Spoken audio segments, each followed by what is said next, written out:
My name is Cormac. I'm 26, and I used to think I was in a committed, grown-up relationship. I've been with my girlfriend, Lena, for a little over 2 years. 6 months ago, we signed a lease together on a small apartment with peeling paint, creaky floors, and just enough space for two people who believed they were building a shared life. We split everything down the middle: rent, utilities, groceries. We bought furniture together, argued over curtains, made a cleaning schedule. All the boring domestic rituals they tell you are signs of the next step. On paper, it looked solid. In reality, it felt like I was the only one actually in the relationship. The problem wasn't another guy.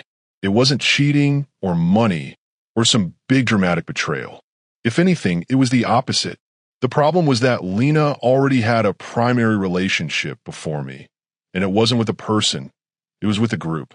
They called themselves the Circle. No irony, no joke, just the Circle, like they were a brand. Four of them: Harper, Mason, Talia, and Quinn. They'd been friends since college, apparently inseparable, the kind of people who had matching costumes for Halloween and a shared photo folder titled Chaos Only. When I first started dating Lena, I thought it was nice that she had such a close-knit group. It made her seem loyal, grounded. She had history, people who would vouch for her. They had inside jokes, group chats that never stopped, traditions for every season. It was intense, but I told myself it was just a phase of my discomfort, something I would get used to. The longer we were together, the less cute it felt. Little things piled up. Anytime we made a plan, it had to be checked against the Circle's schedule. A spontaneous weekend away had to be coordinated around game night. Date night got moved or shortened if the group dropped a message saying they were going out. Lena's phone was like a third person at every meal, lighting up, buzzing, dinging with memes, photos, "You up?" messages in the middle of our conversations. I kept trying to tell myself it wasn't that big a deal. She was just social. She loved her friends. I didn't want to be the controlling boyfriend who demanded she cut people off. That's the stereotype every guy swears he isn't, and I honestly believed I wasn't. Then our 2-year anniversary started creeping up on the calendar. I remember feeling strangely hopeful about it. Work had been stressful, and Lena had been spending more and more time at the Circle, but I thought this is my chance to remind us both what we're doing here. 2 years isn't just a number. It's a lot of late nights, compromises, shared secrets, and small decisions that slowly turn into a shared life. So I planned an evening. Nothing extravagant. I'm not some grand gesture guy. I made a reservation at the little restaurant where we had our first real date, the one where conversation stayed comfortable even after the food arrived and neither of us wanted the night to end. I called ahead and requested the same table by the window. I bought tickets to see a band Lena had been obsessed with lately, the kind where she would play their songs while getting ready in the morning and hum them while folding laundry. It wasn't expensive, but it was thoughtful. I put time into it. I wanted it to feel like I'd been paying attention, because I had. 5 days before the anniversary, I found her on the couch, legs tucked under a blanket, scrolling through a stream of videos her friend were posting from some rooftop bar. The TV was on, but muted, casting blue light over the room. The Circle was out somewhere, clinking glasses and laughing into their phones, and Lena was watching like she was physically there with them instead of sitting 3 feet away from me. I sat down next to her and waited a few seconds, hoping she'd look up on her own. She didn't. "Hey," I said, forcing my voice to sound casual instead of rehearsed. "So, I've got something special planned for our anniversary next Saturday." She kept scrolling for half a second before the words seemed to register, then slowly lowered her phone. Her face changed in an instant, not in the way I expected. There was no excitement, no curiosity, not even polite interest. It was like I'd told her car had been towed. "Oh," she said, setting the phone on her lap. "Oh, Cormac, that's the same night as Harper's birthday pre-party. You know I can't miss that." I felt something tighten in my chest. Not anger, not yet. More like disappointment arriving before it even had a chance to be hope. "Okay," I said carefully. "What if you asked them to move it to Friday night instead? Or Sunday? We can be flexible with time. The reservation and the tickets are both in the evening. We could shift around it." She was already shaking her head before I even finished. "No, you don't understand," she said, leaning forward. We picked Saturday because it's literally the only night everyone can make it. Mason's got that big presentation on Monday and needs Sunday to prep. Tali has been completely overwhelmed at work. She really needs a release. And Quinn just got out of that messy breakup, so we're trying to be there for him. As she talked, her face lit up. Her hands moved more. She started listing reasons like she was presenting a case in court. The energy in her voice rose when she said we and everyone and the group, and I just sat there listening, feeling myself shrink. We all really need this night, she said, finishing with a firm nod. The circle hasn't been together properly in weeks. I swallowed hard. But it's our anniversary, I said, and hated how quiet my voice sounded compared to hers. That only happens once a year. You see them all the time. You can literally see them any other night. That was the exact moment everything shifted. Her shoulders stiffened. She pulled back like I just said something offensive. Her arms crossed over her chest, and her expression slid from animated to cold. Love can wait, she said slowly, like she wanted to make sure I heard every word. Friendship can't. They were here before you, and they'll be here after you. The sentence landed like a punch. After me, I repeated, staring at her. What does that even mean? But she was already looking down at her phone again, scrolling like the conversation was basically over and she'd won. To her, it was just a fact. Not if we ever break up. Not if things don't work out. Just a casual, guaranteed after. As if somewhere in her mind, our ending was already scheduled, wordless, inevitable. Something inside me went very still. Up until that sentence, I've been telling myself that I just needed to be more understanding, more patient, more accommodating. That maybe Iwa's the one being dramatic. But hearing her predict so calmly that her friends would still be around long after I was gone made something click into place. I wasn't her partner. I was an optional bonus that could be rearranged around opening hours and drink specials. She picked up her phone again, the blue light reflecting in her eyes. I watched her thumb slide across the screen, watched new photos of people I barely knew flash by, watched my own place in her life disappear to the bottom of her priorities in real time. For the first time since we moved in together, a thought crossed my mind that I couldn't quite shake. What if I'm not actually in this relationship at all? What if I've just been splitting rent with someone whose real commitment is to a group chat? I didn't say it out loud. Not yet. But I felt the fracture line form, sharp and clean, right down the middle of the life I thought we were building. In the days after that conversation on the couch, I kept trying to convince myself I was overreacting. Maybe she didn't mean it the way it sounded. Maybe she said it out of stress or habit or loyalty. I replayed the moment again and again.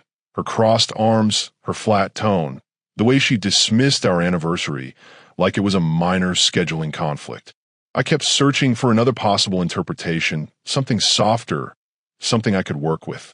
But the truth was much simpler than I wanted to admit. This wasn't a one-time thing. It was a pattern, one I had been downplaying for months. Once I allowed myself to acknowledge it, memories came flooding back faster than I wanted. There was the day of my graduate ceremony, something I had worked toward for years. My family drove 4 hours to be there. My sister took time off from her job. I remember standing outside the auditorium entrance, cap slightly crooked, scanning the crowd for Lena. She had texted earlier saying she was trying to make it. Trying. That word stung even then. 20 minutes before the ceremony, she messaged again, saying she was headed to Mason's new condo for a housewarming. It would mean a lot to him, she said, and he already bought all the snacks, so I can't bail. She sent a stream of heart emojis, as if that softened the blow. I told myself it was fine. One missed milestone didn't define a relationship. Except it didn't stop there. A month later was my brother's wedding. It was a big deal. He'd had a rough year, and the whole family was looking forward to this celebration. I asked Lena weeks in advance if she would come as my plus one. She said yes. She even helped me pick out a suit. The night before the wedding, she texted me at 1 a.m. saying she wasn't going to make it. The circle had spent the day at some 3-day music festival, and she was too drained to socialize. I remember staring at that message in disbelief. I felt foolish, imagining walking into the wedding alone, telling my relatives she was resting. But I still excused it. I told myself relationships were about understanding people's limits. Then there was the week my mom had surgery. A routine procedure, but still stressful. My dad was overwhelmed, my sister was out of town, and I was practically living at the hospital for 2 days. I asked Lena if she could stop by for even half an hour, just to sit with me, to meet my dad for a moment, to show my family she cared. "I can't tonight," she said. "Talia already planned game night. If I drop out, they won't have enough people for the team challenge." A team challenge. That was the reason she couldn't come. Back then, I brushed it off. I told myself Lena just didn't understand the weight of certain moments. Maybe she grew up differently. Maybe she wasn't used to family expectations. I kept making excuses until the excuses were so thin they couldn't hold anything anymore. The part that hurt the most was that her expectations of me were the opposite. When she needed something, anything, I was supposed to be available immediately, no questions asked. There was the night she called at 2 a.m. from a bar across town.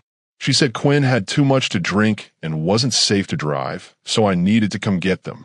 I dragged myself out of bed, drove 30 minutes through freezing rain, and found the group laughing loudly by the curb, taking photos, oblivious to anything around them. Lena barely acknowledged me when I arrived. I stood there awkwardly while she finished recording some story for social media. On the ride home, she didn't thank me. She just talked nonstop about drama between Harper and some guy at the bar. I felt like a driver, not a partner. It got worse when I accidentally overheard her on the phone with Talia the following week. Lena laughed and said I was going through a jealous phase and needed to learn how to share her time better. She framed my concerns as immaturity, like I was being needy instead of simply asking to matter. That conversation replayed in my head for nights. I tried talking to her. I told her I felt left behind, like we were growing in different directions. She would always say the same thing. "I hear you, I'll do better." And then, within hours, she'd make plans with the circle, completely shutting me out. It wasn't just disappointment anymore. It was a recurring pattern of being told one thing and shown another. The irony was that Lena constantly accused me of wanting to pull her away from her friends. Every disagreement somehow turned into a warning about controlling behavior, even though I never asked her to cut any of them off. I just wanted space for us, real space, where we weren't competing with 5 other people for her attention. But there was no winning. If I said nothing, I was invisible. If I said something, I was controlling. Eventually, the tension seeped into everything. Our conversations, our routines, even silence between us.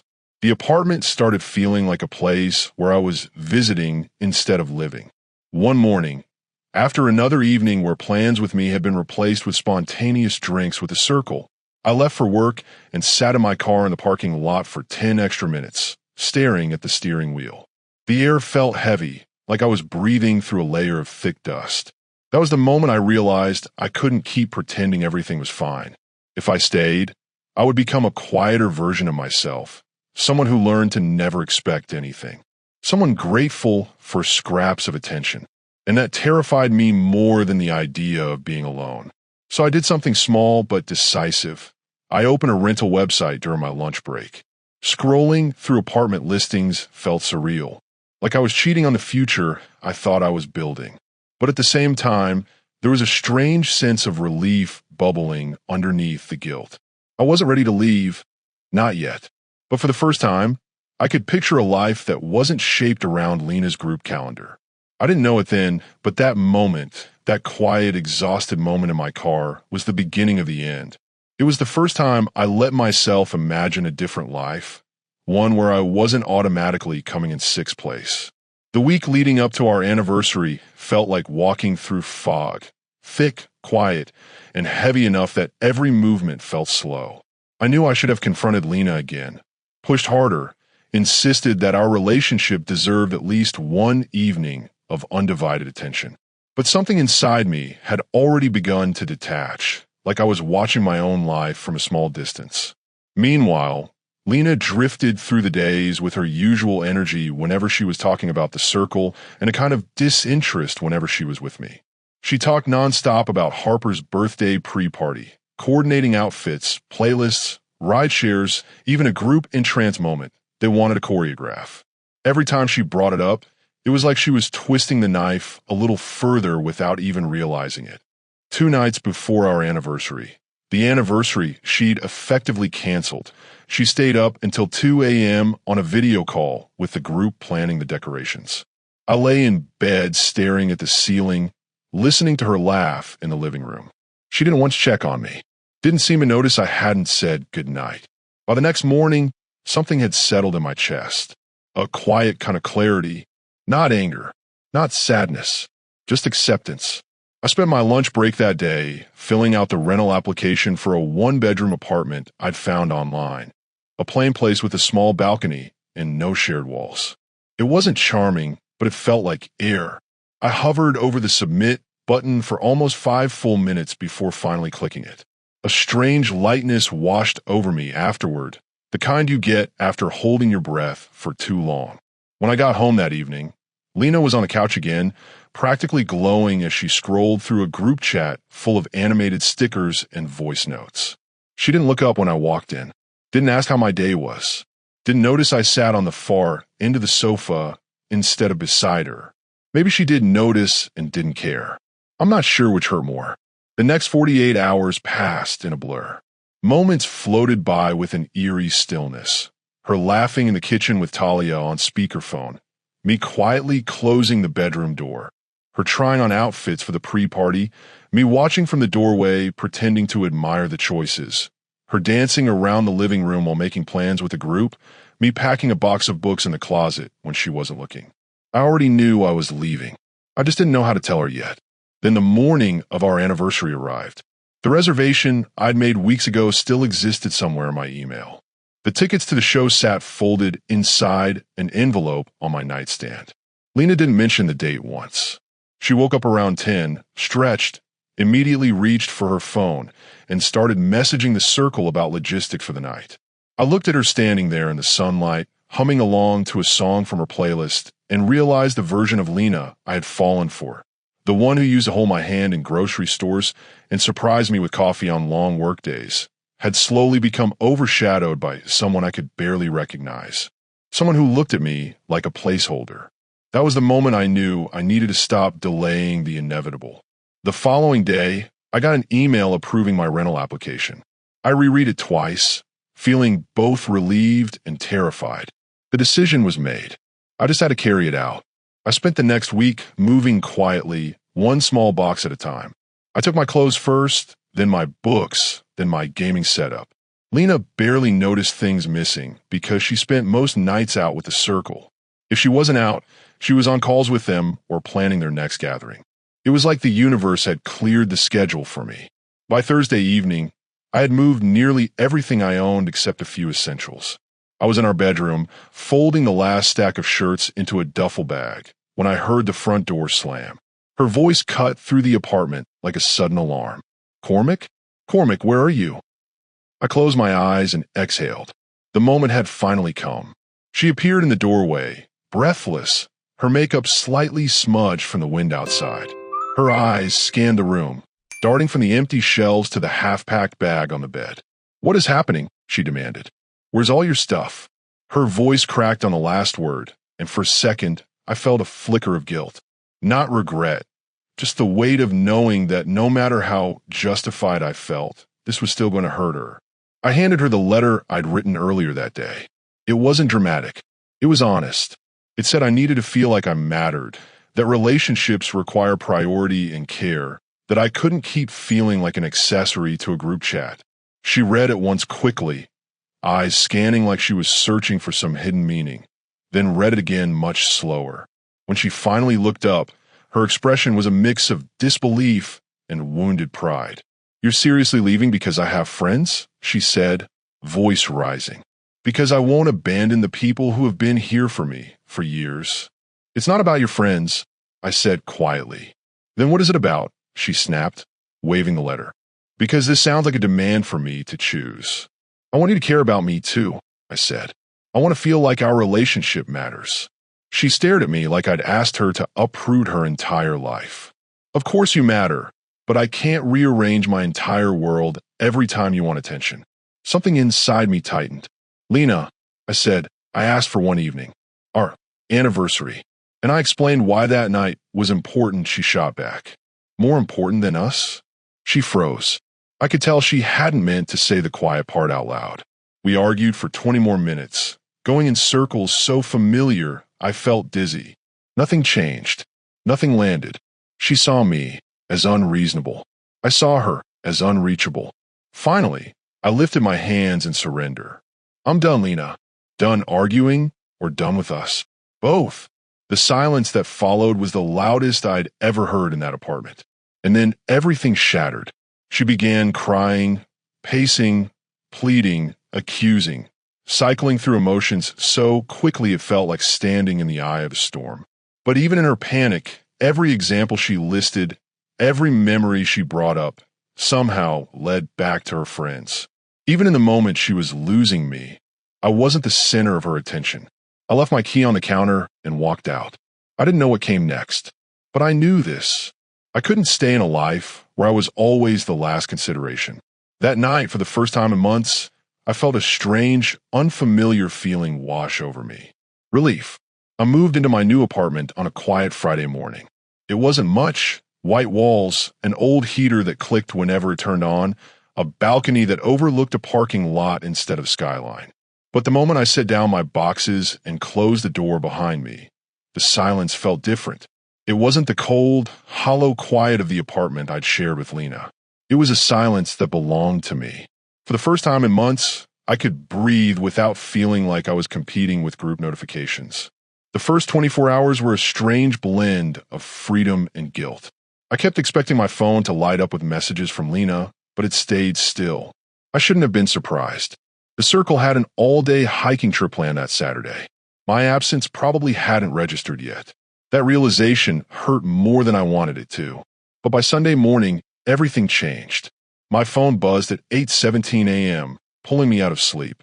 Then again at 8:18. Then 8:19.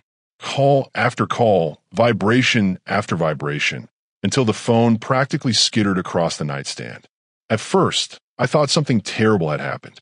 That fear evaporated when I saw the caller ID.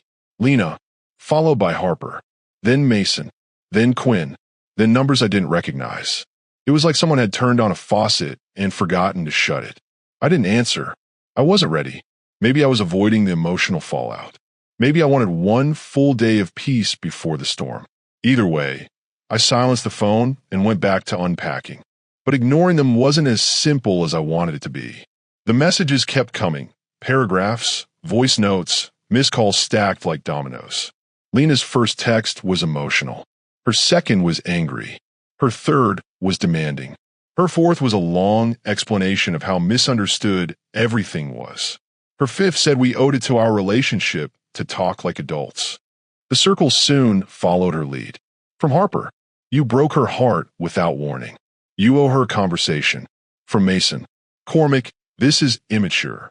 Leaving without hashing things out is messed up. From Talia, come meet with us so we can figure out what happened. We're a community. You can't just abandon that. A community. They made it sound like I had walked out on a membership program instead of a relationship. By late afternoon, the tone shifted again. From Quinn, you're going to regret this. She deserved better. The irony was unbelievable. These were the same people who never once encouraged Lena to spend time with me. But now suddenly I was the villain for stepping away from a dynamic that had been slowly draining me. By evening, I put my phone on Do Not Disturb just to stop the buzzing. Monday passed more quietly. Work was a welcome distraction. No one cared about the mess in my personal life. No one asked me to justify my feelings. No one stared at me with a wounded expression demanding I validate a group's emotional expectations. When I came home that night, I felt almost normal. I made pasta. I unpacked 3 more boxes. I sat on the floor and leaned against the wall because I hadn't bought a couch yet. The emptiness of the apartment didn't bother me. It felt clean, simple, mine. Then someone knocked. 3 short raps. Then a pause. Then 3 more. My stomach tightened. Nobody knew my new address except the building office. And Lena. I walked to the window and glanced down. What I saw made my entire body go cold.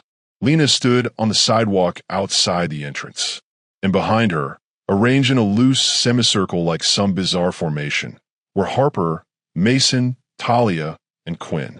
They were all there, the entire circle, at my building. I closed my eyes for a second, not because I was afraid, but because I genuinely couldn't believe what I was seeing. Who does that? Who brings an entire friend group to confront an ex? Another knock, this time louder. Cormac. Lena's voice echoed through the hallway. We need to settle this right now. Settle. As if this were a business dispute and not a relationship that she had ignored for 2 years. I opened the door halfway, enough to show I wasn't hiding, but not enough to invite anyone inside. Lena immediately stepped forward, but I held up a hand. Stop, I said quietly. You can talk from there. Neighbors opened doors. People peeked down the hall. The situation was already spiraling into public spectacle. Lena crossed her arms, her face flushed, eyes shining like she'd been crying or yelling. Maybe both. You don't get to disappear, she said loudly. You don't get to ignore me. We're adults. We were adults, I corrected. We're not together anymore. That's when the circle moved. Harper took a step forward, ready to argue. Mason rolled his shoulders like he was preparing for a confrontation. Talia raised her phone, recording as if she expected me to do something dramatic. And Quinn, always the dramatic one, looked at me like I'd personally destroyed a sacred bond. You're hurting all of us, Quinn said, pointing at the group behind him. This isn't just about Lena. You're part of us. This breakup affects the circle. I stared at him, stunned. I barely know you, I said, and my breakup with Lena doesn't revolve around your group's feelings. That was the moment everything snapped. Lena's expression flickered between panic and indignation. Harper started lecturing me on compassion. Mason called me selfish. Talia insisted we should all sit down together and process things collectively. Collectively, like my emotions were communal property. People in the building were filming. Someone whispered something about calling security. And through it all, the circle kept pushing, talking over one another, insisting they deserved explanations. I stepped back into my apartment, pulled out my phone, and called the front desk. Within minutes, a security guard appeared in the hallway. He asked them all to leave. When they resisted, he repeated himself more firmly. Eventually, the circle shuffled out of the building, still arguing, still gesturing, still acting like they'd done nothing wrong. As the elevator doors closed, Lena called out, "This isn't over." But for me, it was. The silence afterward felt like a heavy blanket, comforting after a storm. 3 weeks passed. The text slowed, then stopped. Sometimes I wondered if they were still talking about me, but even that thought began fading. The longer I stayed away, the clearer everything became. I hadn't just left a relationship. I had escaped a system where my needs were an afterthought, where a group claimed ownership over a relationship that never included them, where my role was to absorb whatever was left after Lena gave every ounce of emotional bandwidth to the circle. I didn't regret leaving, not for a moment. What I didn't know then was that the circle would soon start cracking from the inside, and that Lena would finally understand everything I had tried to tell her. But that reckoning was still ahead, and when it came, it would be louder and messier than anything I could have imagined. 3 weeks after the confrontation in my building, life had settled into something surprisingly calm.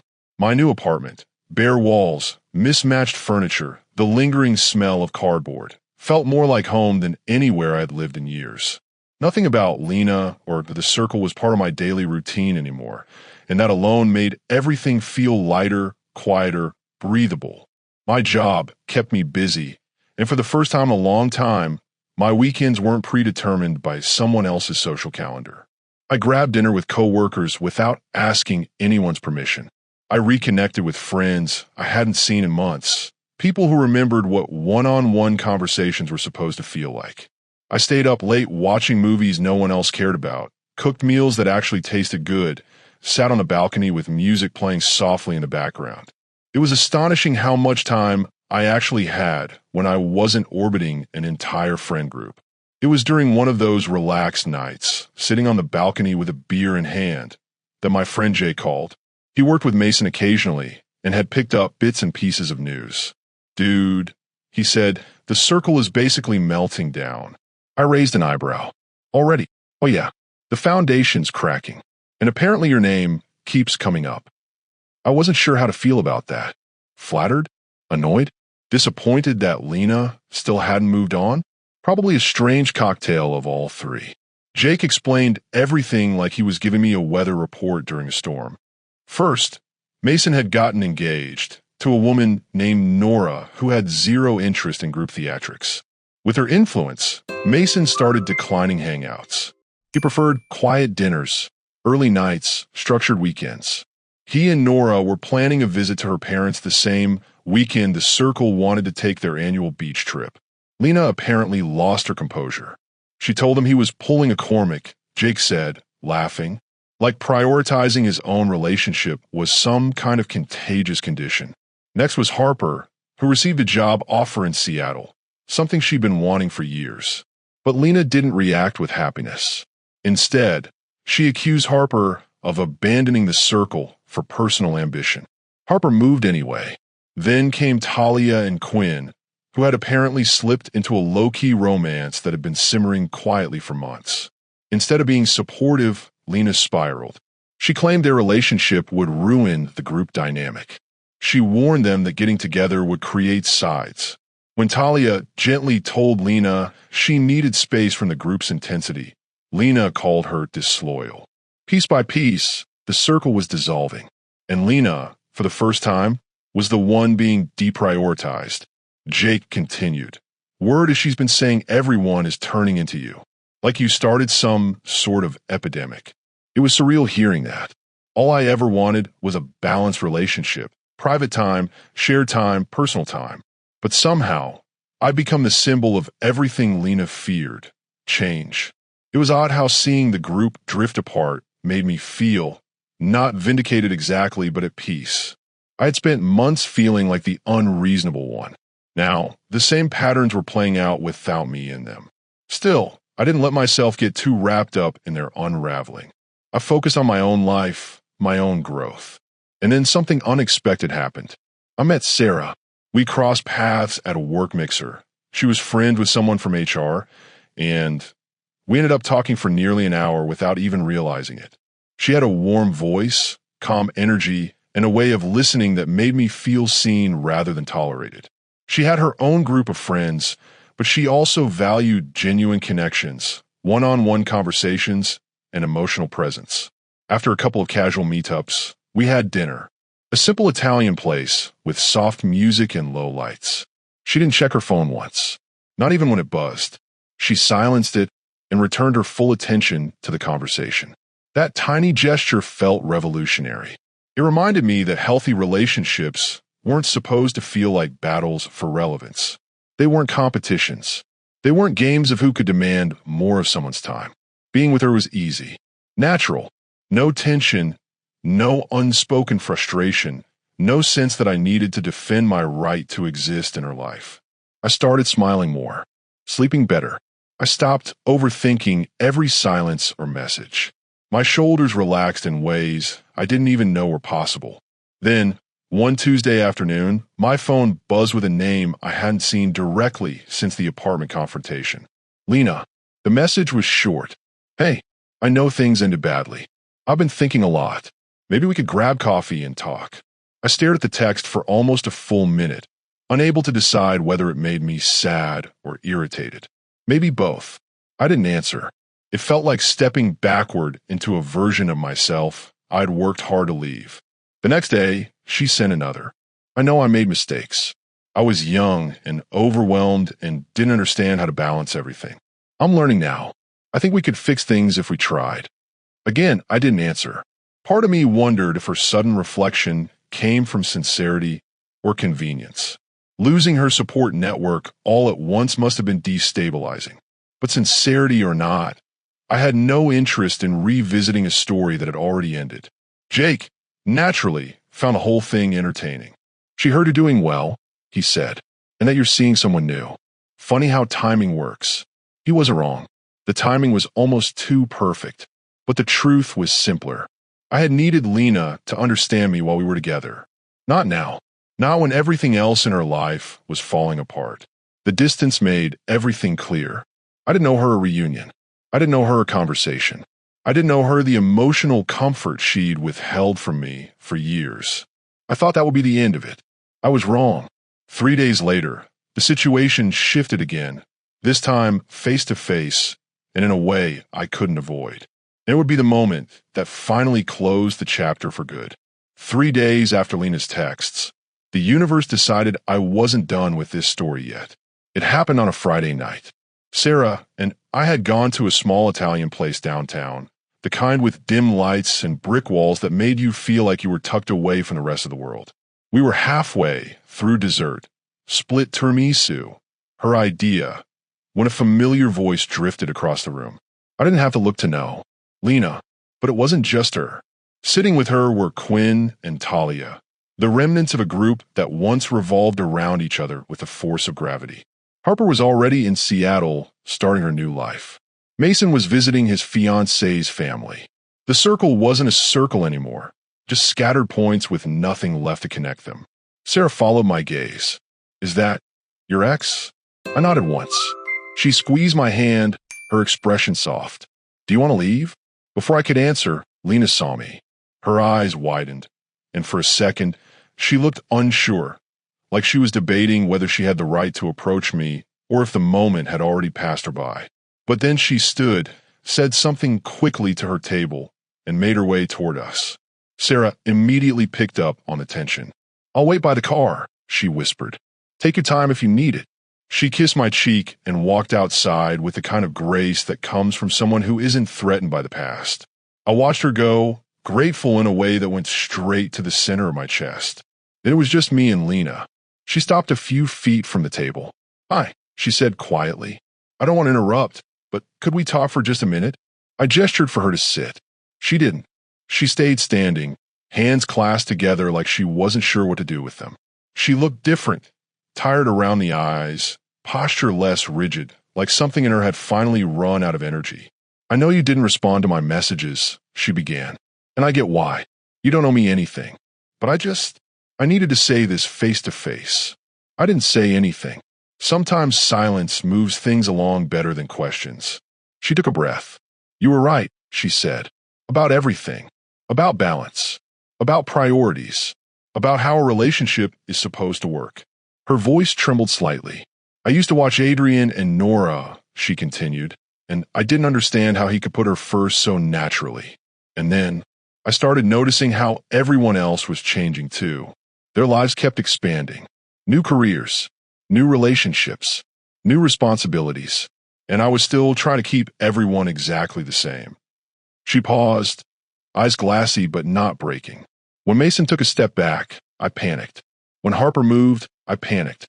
When Talia and Quinn started dating seriously, I panicked. And the more they pulled away, the more I realized how much pressure I used to put on you without even thinking.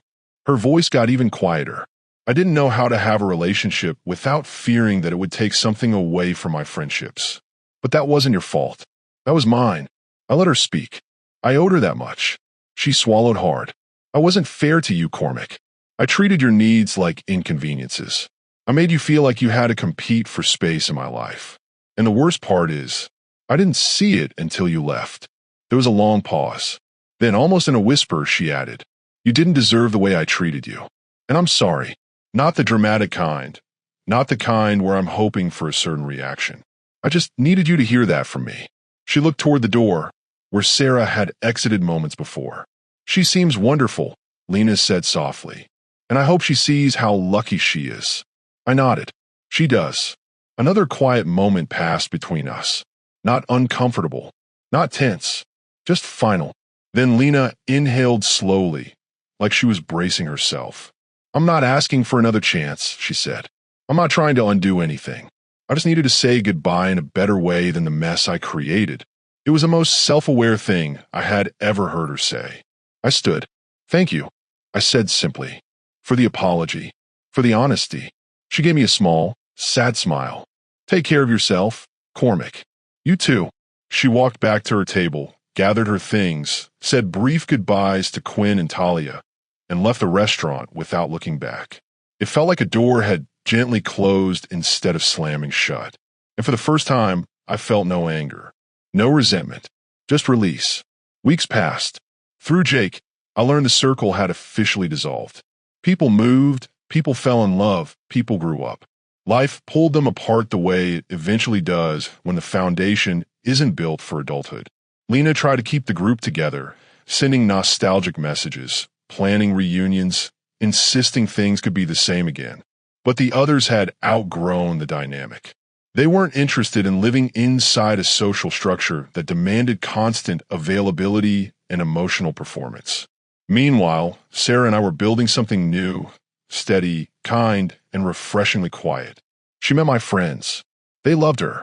She didn't need to be the center of attention to feel important, and she didn't need 5 people orbiting her to feel secure.